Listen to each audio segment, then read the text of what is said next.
Odun taşıma taktiği. Yolun açık olsun kardeş. Ateşin sönmesin.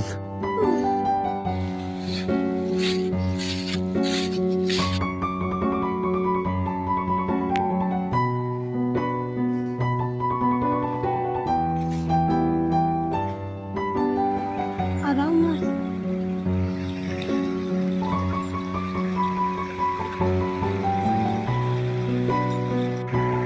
Taşa bas, taşa.